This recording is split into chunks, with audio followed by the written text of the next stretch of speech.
My 8-year-old daughter and I just returned from a Virginia trip where we had reserved for 6 nights a private Airbnb located on a large, secluded property.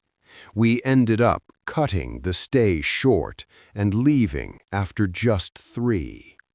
The host came across as warm and welcoming in that very southern way, but a few things were off right from the start.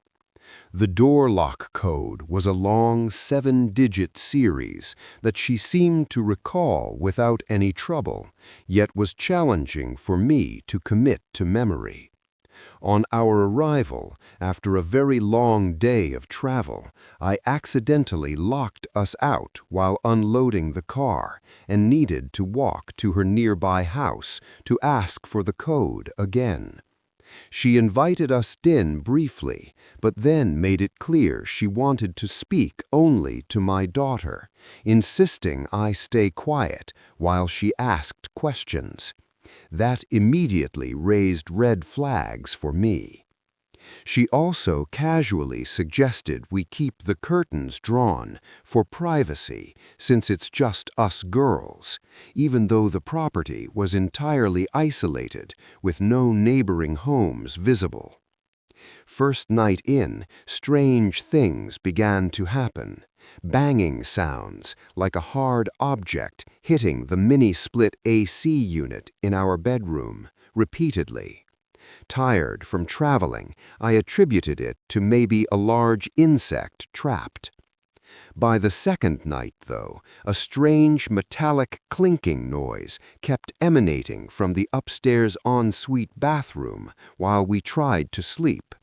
My daughter slept through it, but I felt increasingly anxious and on edge, convincing myself it was just travel fatigue. For days after returning from outings, there would be a fan that I'd left running which was switched off. The only bathroom mirror, an adjustable one that tilts, was angled down a number of times as if set for a child's height.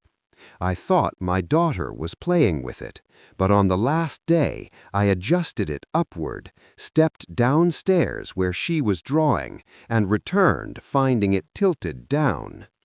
The breaking point came on the 3rd night. I'd been feeling watched the whole time, and when my daughter went to shower, she insisted on fully closing the doors, saying something about not wanting the lightning bugs to see her. She is usually so outgoing and attached to me. She almost never shuts the door completely for baths or showers at home. Hearing that from her made it clear she sensed the unease too, even if she couldn't articulate it. That night I suffered from extreme anxiety and even panic attacks, something that is very much out of order for me, and the noises escalated.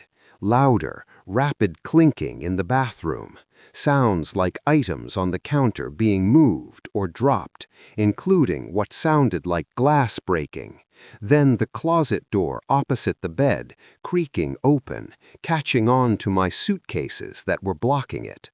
It went on for hours. My instincts screamed to get my daughter out of there immediately for her safety.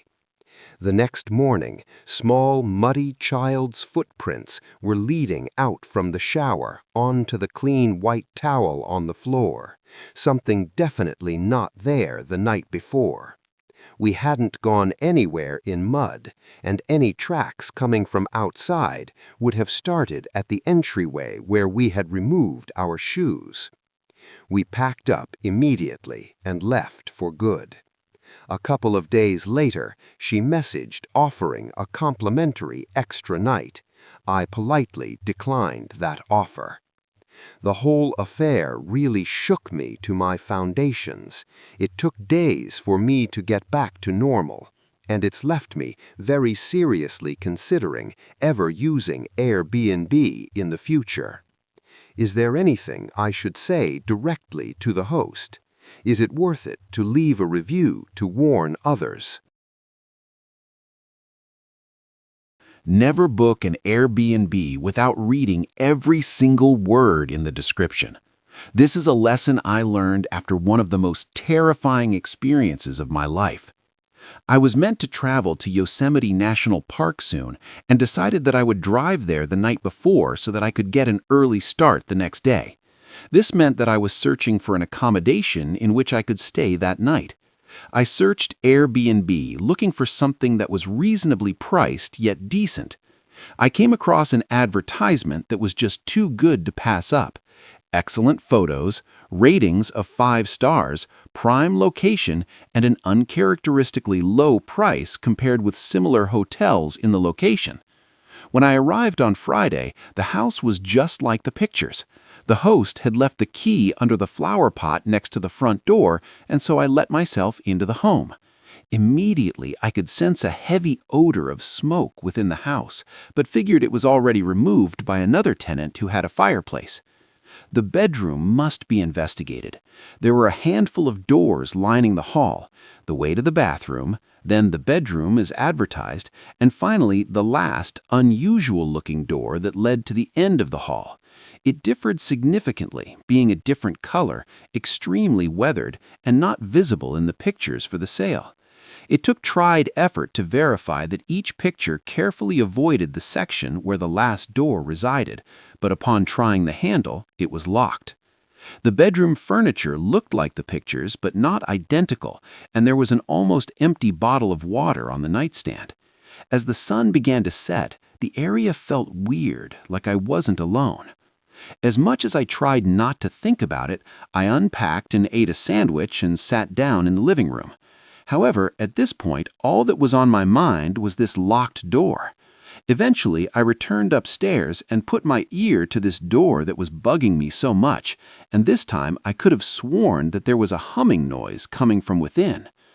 Approximately midnight, while I was watching television on the couch and at last was able to relax, the distinct thud above me caught my attention. It came from the area behind the locked door. There was a series of sounds that had a predictable pattern, as if someone was walking around. I turned the television to mute, and the sounds continued.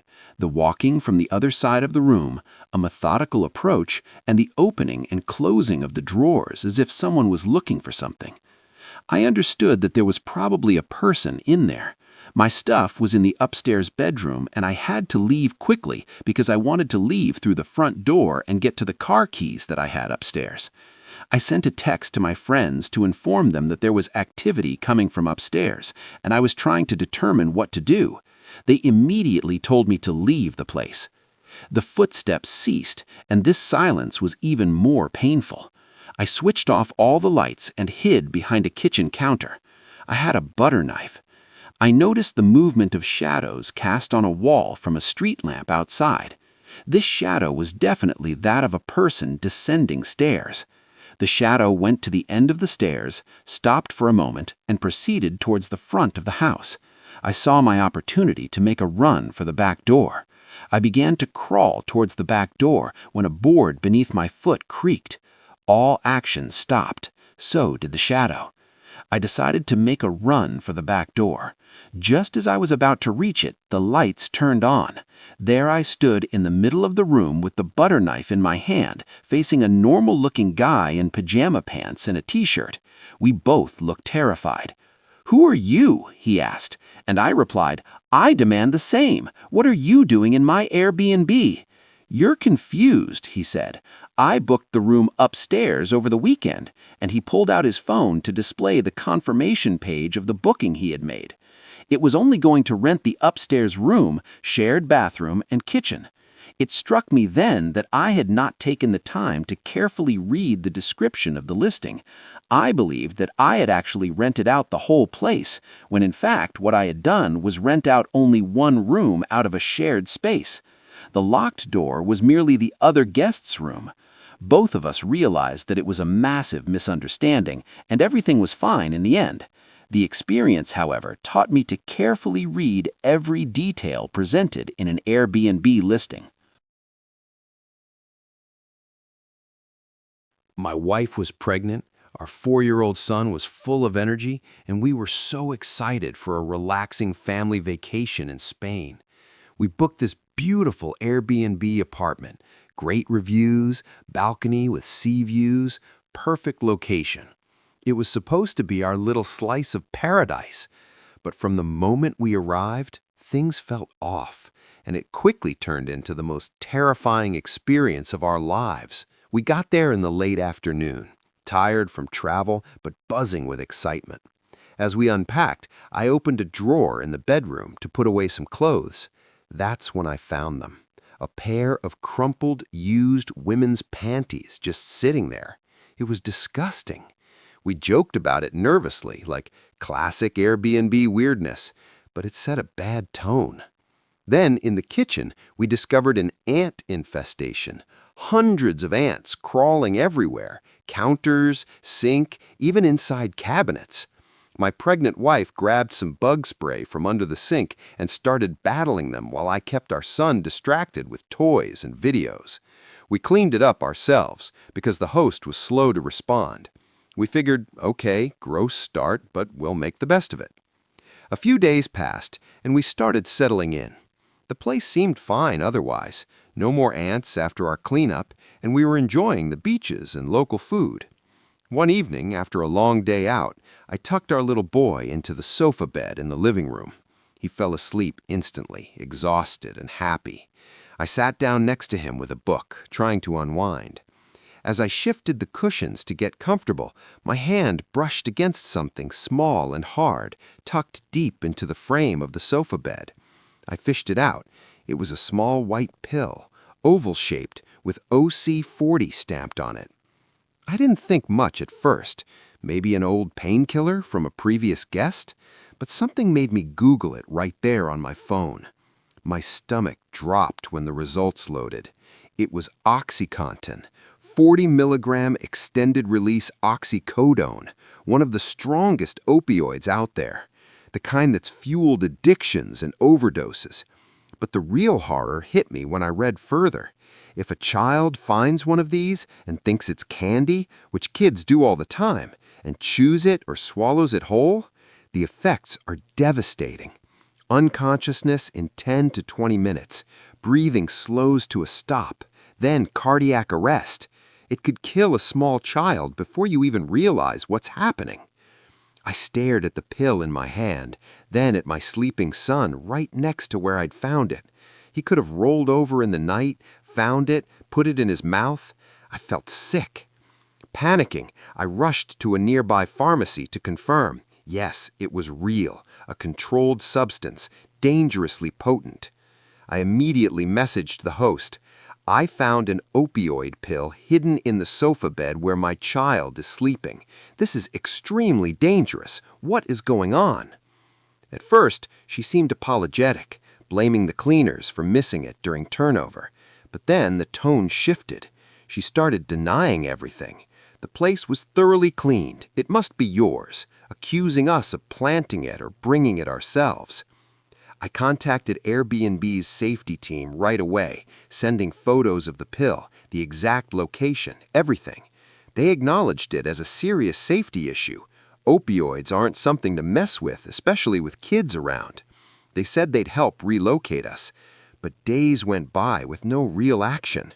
We were stuck, packing up frantically, pregnant wife, toddler, all our stuff, while begging for alternatives. Airbnb kept dragging their feet, and when I pushed for answers or pointed out the host's changing story, they threatened to ban my account for harassment. In the end, we had to book a hotel ourselves, paying double what the Airbnb cost, losing hundreds of euros on a trip that was already expensive. Every night in the new place, I'd lie awake wondering what else could have been hidden there. More pills? Needles? We filed a police report after getting back home, with the pill verified again. But Airbnb?